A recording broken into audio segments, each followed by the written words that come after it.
night of actions in the world of Champions League matches that actually involve Liverpool winning their game away to Benfica, and also Manchester City doing well at the Etihad Stadium. Welcoming you on 360 Sport, I am Adeni Ajishafe. We have to be looking at stories trending as we quickly go around the world of sport. Starting from the home scene, where a Nigerian who has been doing so well in table tennis is still our hero. We'll be talking concerning Aruna Quadri returning to top 12 in the ITTF ranking. Well, International Table Tennis Federation just did a ranking, and now the Nigerian is now ranked number 12 in the world. Well, it's back to where he belongs. It was a draw to 14, now back to 12. Good one. He's still number 1 in Africa, and we are happy to let you know that Aruna Quadri is still waxing very strong when it comes to table tennis. Joining me to talk sport is Abdullahi Kabiru. Good to have you. Good to be here once again. And also Abdurrahman Zubiru. Good to have you too. Yeah, good to be here. Well, I just rolled out that first story there. Well, concerning Aruna Quadri, he has really been doing a wonderful job when it comes to ping pong sport called table tennis. He has done well by becoming number 12 in the world right now. You know, this particular sport has been dominated by a lot of Chinese, but now we have a Nigerian, an African, at least standing top among the world best players. Oh, no, it's fantastic news. You know, this sport, like you said, has been dominated by Chinese, by Europeans. So it's great to see a Nigerian topping the rankings in Africa, and also the number 12 currently. That means he can even go higher and hopefully go for that number 1 spot, maybe opening doors, breaking barriers. That's very great to see for Aruna. Yeah. Yeah, like you said, he has returned to the top 12 in the world. He was there, but he dropped down. That is to show you how much of a good mentality he has. So hopefully he even goes higher, 12, he can get into the top 10. And we as Nigerians are happy that one of our own is dominating in some other sports. Aside football, all, walks of boxing. Aside football, boxing, athletics, this is a sport that a lot of people take for fun. But table tennis is really a big sport. You can see the number 1 man, Fan Zhendong of China, is really making waves. And you just have to give it up to our Nigerian brother, Aruna Quadri, because if you think table tennis, you think of him. If you think of table tennis in Africa, you think of Aruna Quadri, and you think of Nigeria. I love the fact that he was able to outsmart Omar Assar of Egypt, dropping him, because Omar Assar has really been torn in the flesh of this Nigerian, but later he picked up the pieces and now he's number 1. Since 2018-19 thereabout, he's been the number 1 in Africa, and he has dominated that sport. Now at the world level, number 12 in the world. He's really moving close and close. That was the time he was rated the 30th, 31, 20 thereabout, but now he's number 12 in the world, courtesy of the fact that he got to a semi-final over there in Qatar at the World Championship competition in Qatar, in Doha precisely, and he was able to get to the semi-final, defeating 2 Chinese players. That shows that really Aruna Quadri is really in superlative form this season, and we really have to appreciate what he's doing for Nigeria in the world of table tennis. Now we leave table tennis. Let's talk quickly about other stories trending in the world of sport as we look at, well, even though Nigeria is not going to the World Cup, we just have to get our house together. That's why the Nigerian Football Federation has deemed it fit by telling the Nigeria Football Federation Technical and Development Committee to come up with recommendations for Super Eagles coaches. Precisely in the next 5 days, they will be recommending coaches for Super Eagles, Golden Eaglet, Flying Eagles, and also Chan Eagles. Those are the tasks given to the subcommittee, development committee there. They just have to come up with coaches, and at least NFF need to announce this for us to move ahead and plan ahead for the AFCON. AFCON is coming, 2020, the qualifier will be coming up, and a lot of matches that Nigeria will be playing or prosecuting. So we need our coaches on standby to be able to administer all the football areas that we talk about in the men's sector. The Flying Eagles, Golden Eaglet, don't forget the Chan Eagles, and the king of all, the Super Eagles. They need their own coach too. So they have about 4 different sets of coaching crew that they will be announcing, or rather recommending for the NFL to choose. And then let's see the announcement coming from NFL there. That will be a good one, because after the ouster from World Cup, we need to get our house in order. We need to prepare for Nations Cup that will be coming up in Cote d'Ivoire. All we need to do now is to start now. No time. Yeah, obviously after the disappointment of the World Cup and AFCON as well, we need to change the whole backroom staff, to change the way things are going on there, because honestly, the way they played, they looked like they were disinterested, unprepared. So maybe by changing the backroom staff, how the way things work there, a whole different set of people, more competent people there, we will hopefully do well. Because I keep on saying, with the talent we had, for us to miss out on the World Cup, imagine the whole Nigeria is missing out on Qatar. Honestly, something has to change. So this is positive news, I believe. Yeah. So Abdurrahman, your own view on this? Yeah, it's positive news following the two major disappointments from the Super Eagles this year. That shows you the ambition the NFF has to succeed.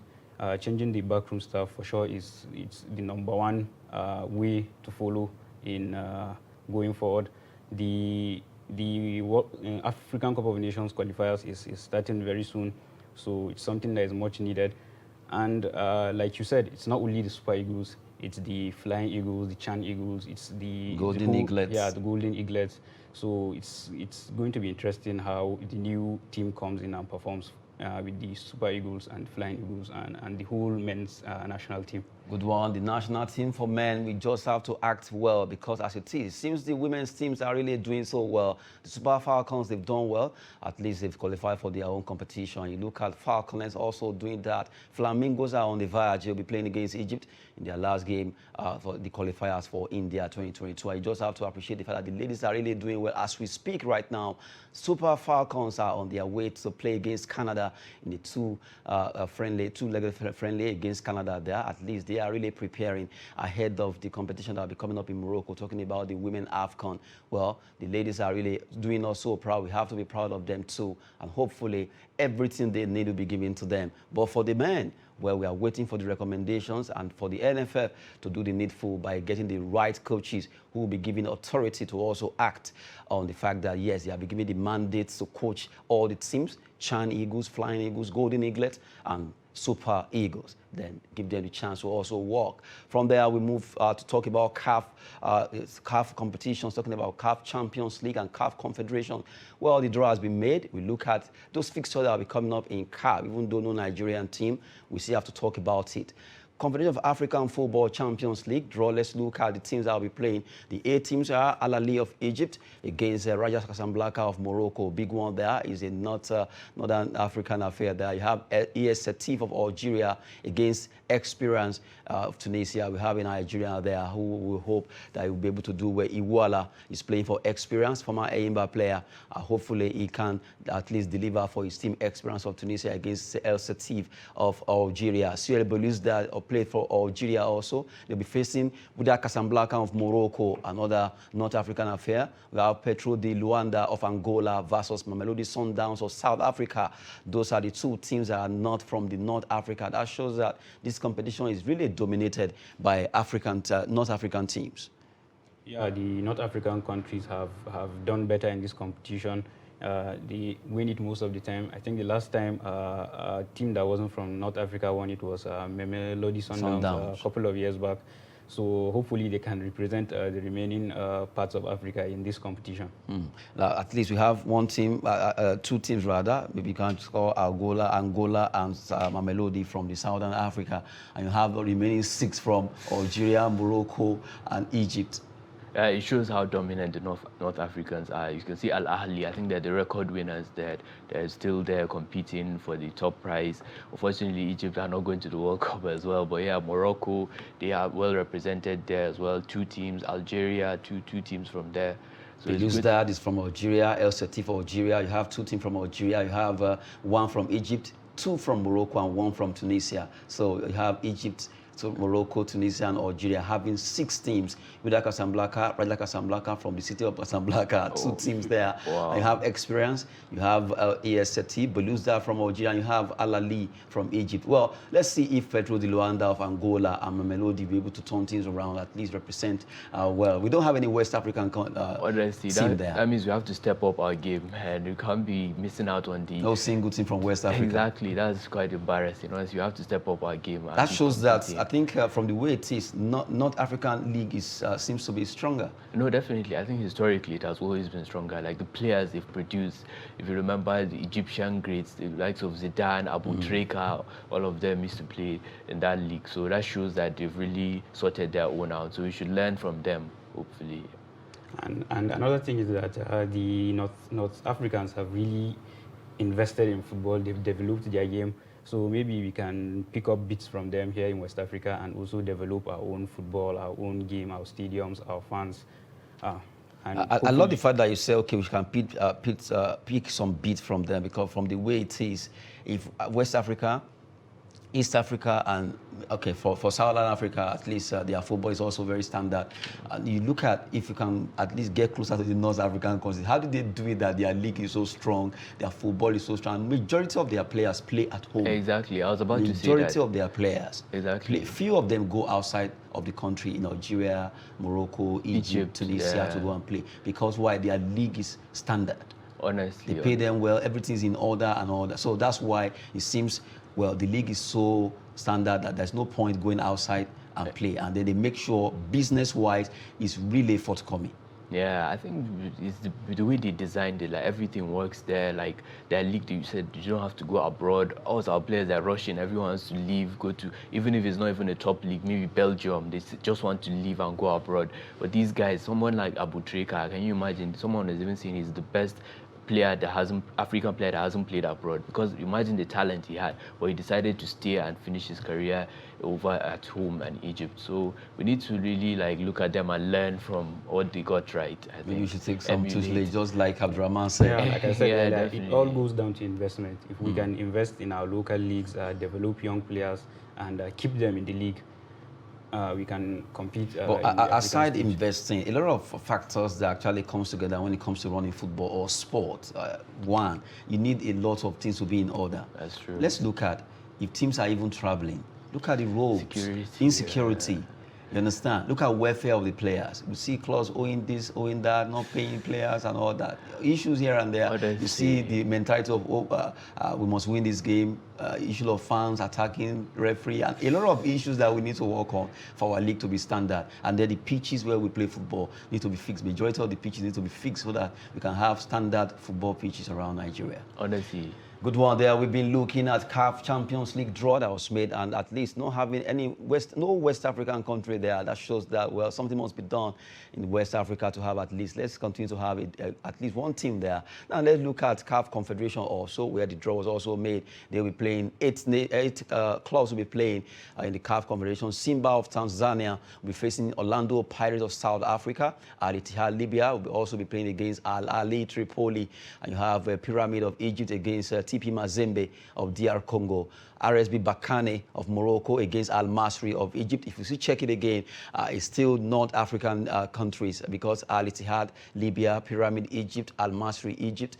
You have Al Ahly Tripoli also of Libya there. You have Bakane, RSB Bakane of Morocco. So it means Simba in East Africa from Tanzania, Orlando Pirates South Africa, and you have DR Congo. So it's only 3 out of 8, so 5 is still belonging to the North African countries.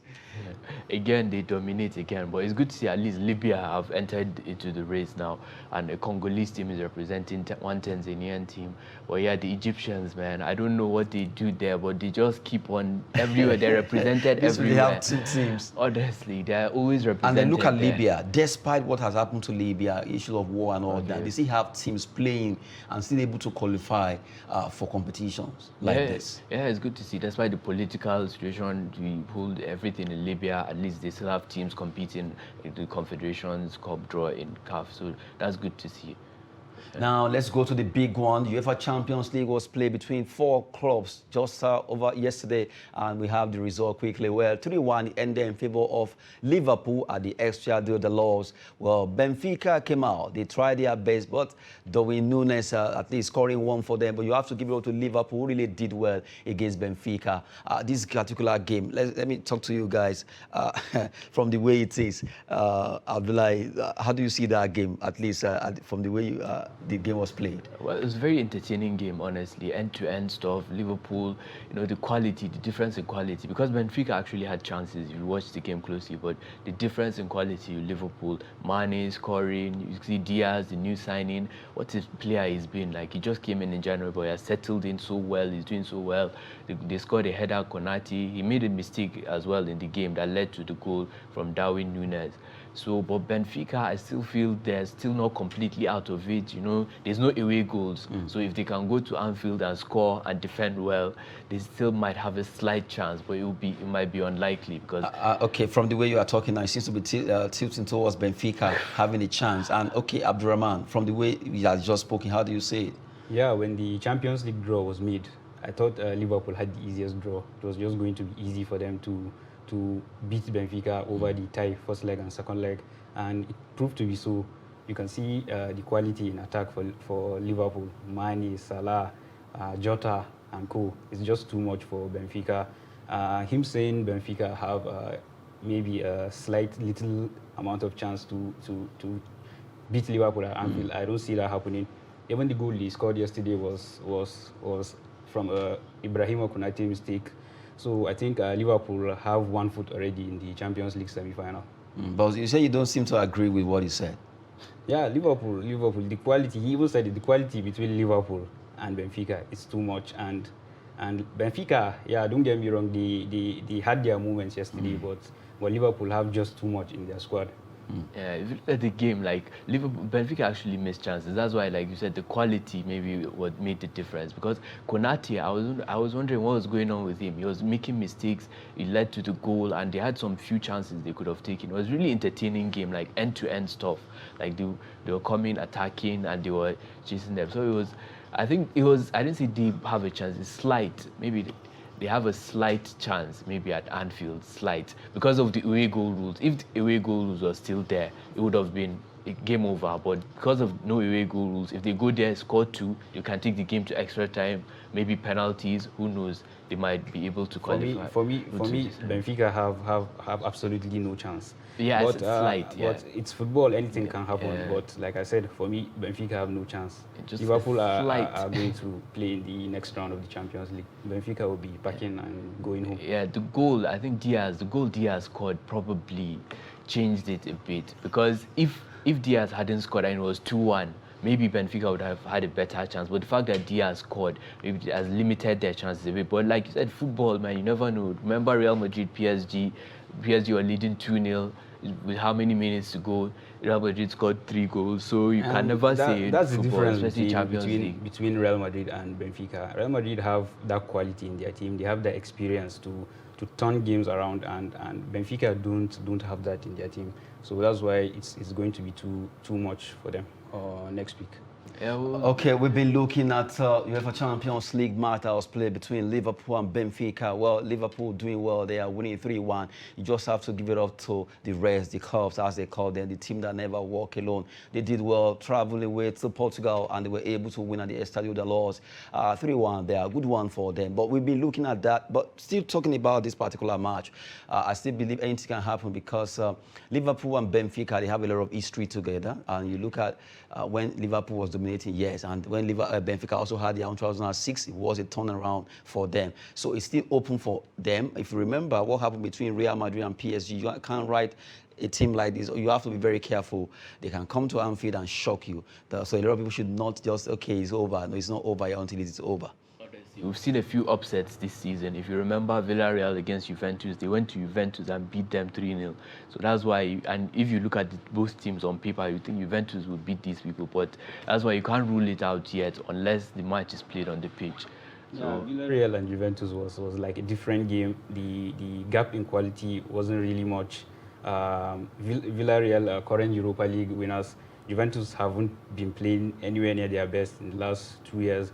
So maybe the scoreline, the training scoreline, does not reflect what really happened in the game. But Villarreal deserved to go through and deserved to win the tie. But if you look at Man City Atletico Madrid came with what kind of football? I don't understand. I can't even explain it. I saw Guardiola saying his players should just let them be. Don't follow. He was using one word by calling them madmen. Yeah, it was very. I was like, why did you call them madmen? yeah, it's Atletico Madrid. We all know how they play. They like to be pragmatic. They like to be compact. They like to defend deep. They don't give the opposition any chance. And with the few tricky players they have up front, Griezmann, João Felix, Suarez, they can get them a goal. And it's just the way Atletico Madrid play. It's football. There's no right way to play football. So Pep But the way they Guardiola- play yesterday, they didn't. No, there was no shot at goal. They didn't have a stayed back. single shot They at stayed goal. back This just is- to defend. It was high. What did That they kind park of- yesterday? They didn't park balls. They parked I think they parked a giant building or something. my Yeah, goodness. but the tactic almost worked out. If not, the difference between the two teams, that's the quality from the bench. Phil Foden came on and made the difference. But the game plan almost worked. We've seen Atletico do this time and time again in Champions League. But they knockout know matches. that the same style they use, people are already getting used to it. People are getting Exactly. prepared that, okay, what they do, they always want to play defensive and then come to their home at Wanda Metropolitano to win. That's their plan now. Okay, Yeah. let's get at least a draw away. That by the time we get home, we can beat this team. And it's still very, very, very scary for Manchester City. They have to be very careful at Wanda. Yeah, it was such negative football. Honestly, didn't have a single shot on target. Like the Griezmann, João Felix, these guys were attackers. They were in their own half of the pitch. Like it was so negative. I can understand Guardiola's frustration. Honestly, Yeah, he would never, yeah. he would never You play can- such negative football. Like I honestly. You can call it negative football, but this is how Simeone plays, and this style of play has brought him success in his time at Atletico Madrid. So why would he change it? Like I said, To favor Pep Guardiola. yeah, to favor Pep No, but at the Guardiola. end, the game plan didn't work because they still lost the match. And I can bet you next week, if they come to Madrid, they have to, because they have to equalize now. So they have to come out more, and that will leave more spaces behind so City can counter and actually beat them more convincingly. Because the game was meant to be a spectacle. Like this was the match, this and the match today, Chelsea Real Madrid, the match everyone was looking forward to. But because of negative tactics, how can you have 10 Why are you calling it negative? because honestly, That's their I'm style. Not, That's what they want to I'm play. not a fan of that At least they type of came football. on the pitch, right? They played. Not and a single shot it on doesn't target. matter, You at have least. João What they- Felix, what- you have Griezmann, you If a have style some of football quality brings you players. success, just carry on doing what brings you success. It might not be the best style of football to watch, but the Atletico fans are not worried. This style has brought them success over and over again, so they don't mind playing that way. And it's still 1-0. It's still tight. Atletico might have to come out and play a bit more next week at the Wanda Metropolitano, leaving a lot of spaces for Man City to exploit. We know how Man City like to play. They like to keep possession.